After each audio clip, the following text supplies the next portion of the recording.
Mari Bapak Ibu sekalian, kita akan berdoa sebelum kita merenungkan firman. Bapa di surga, mari Roh Kudus pimpin kami dalam kami menyampaikan firman Allah Tuhan, supaya jemaatmu boleh mengerti apa yang Kau kehendaki dalam hidup mereka. Terima kasih Bapak, kami sudah berdoa mengucap syukur. Haleluya. Amin. Puji nama Tuhan. Siang hari ini kami akan renungkan firman Tuhan, diambil natsnya itu dari Matius pasal 4 ayat 1 sampai dengan ayat 11. Tapi kami tidak membaca semuanya, kami diambil pada bagian-bagian tertentu. Ya. Puji nama Tuhan. Setelah Yesus berpuasa 40 hari 40 malam, maka laparlah Yesus. Datanglah si pencoba itu, yaitu si iblis itu, untuk mencoba Yesus. Dia katakan, jika engkau anak Allah, perintahkanlah batu-batu itu menjadi roti. Tapi Yesus mengatakan, manusia hidup bukan dari roti saja, tetapi dari setiap firman yang keluar dari mulut Allah. Ya. Yesus bisa melakukan semua apa yang dia lakukannya, tetapi dia tidak mau mendengarkan apa yang disampaikan, apa yang dikatakan oleh si pencoba itu, iblis. Saat itu Yesus adalah 100% manusia. Ya. Jawab Yesus, manusia hidup bukan dari roti saja, tetapi dari setiap firman Allah yang keluar dari mulut Allah. Roti berbicara soal kebutuhan manusia. Kita masih hidup di dunia, kita perlu roti, itu makanan kita, makanan jasmani kita perlu. Kita tidak bisa tidak makan, kita akan menjadi lemas, akhirnya kita menjadi mati. Ya, tapi bukan hanya kebutuhan jasmani saja yang dibutuhkan ketika kita masih ada di dunia ini. Kita juga kebutuhan rohani kita perlu diisi, yaitu kebutuhan roti hidup, yaitu firman Allah. Firman Allah ini menjadi makanan kita, kebutuhan rohani kita, sehingga kita mengalami kekuatan, ya, tidak mengalami lemah atau sakit, ya. Tetapi kita perlu juga, manusia rohani ini perlu makanan-makanan firman Allah. Jadi keduanya ini, kita masih hidup di dunia ini harus seimbang, ya.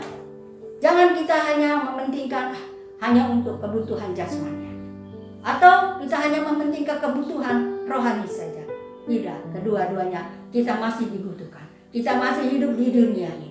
Di dunia inilah kita perlu hidup kebutuhan jasmani dan kebutuhan rohani, sehingga kita mendapat kekuatan dan kita bisa berjalan bersama-sama dengan Tuhan.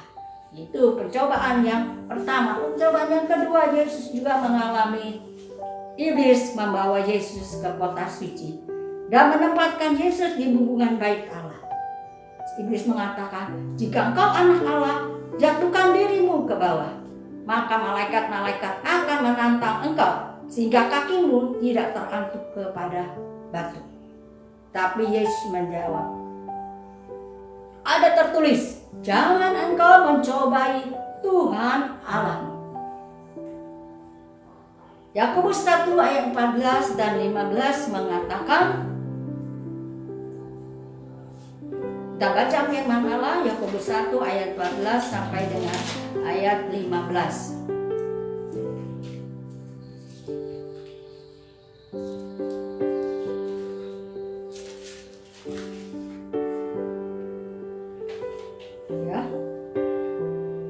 Tetapi tiap-tiap orang dicobai oleh keinginannya sendiri, karena ia diseret dan dipikat olehnya.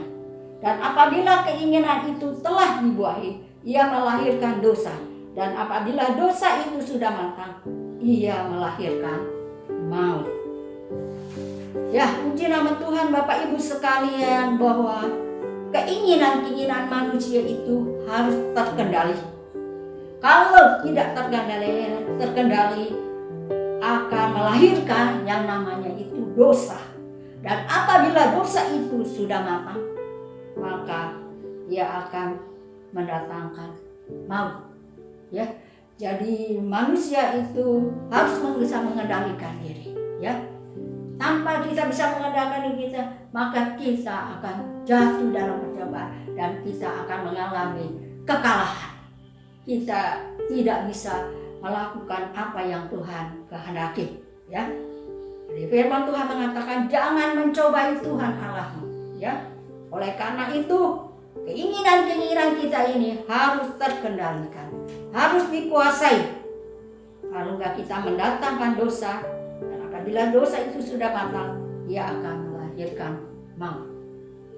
Jadi Tuhan, pencobaan yang dialami Yesus ketiga, yaitu Yesus dibawa ke atas gunung yang sangat tinggi dan memperlihatkan kepadanya kerajaan dunia dan kemegahannya. Semua itu akan diberikan kepadamu jika engkau menyembah aku. Aku adalah si iblis itu. Yesus menjawab, ada tertulis, jika engkau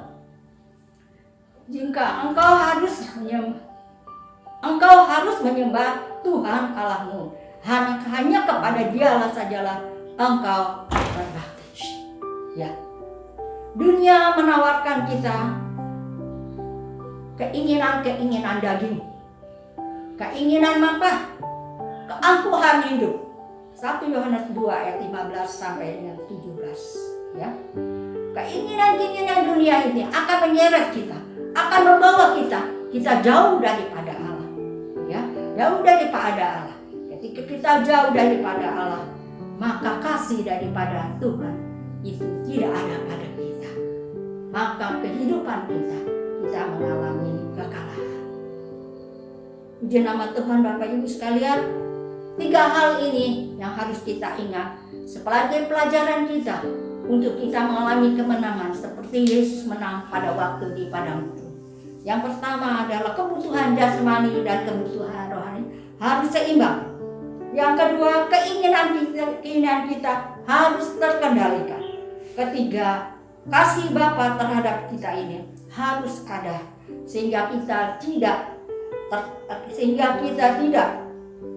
mengikuti keinginan dunia yang menawarkan kita. Ini nama Tuhan, Bapak Ibu sekalian, Yesus bisa mengalami kemenangan. Kita pun bisa menang. Ya, asal kita berjalan di dalam kehidupan. Tuhan, pencobaan-pencobaan yang kita alami adalah pencobaan-pencobaan biasa yang tidak melebihi kekuatan daripada manusia. Pada saat kita dicobai, Allah akan memberikan kita jalan keluar. Puji nama Tuhan. Haleluya. Amin.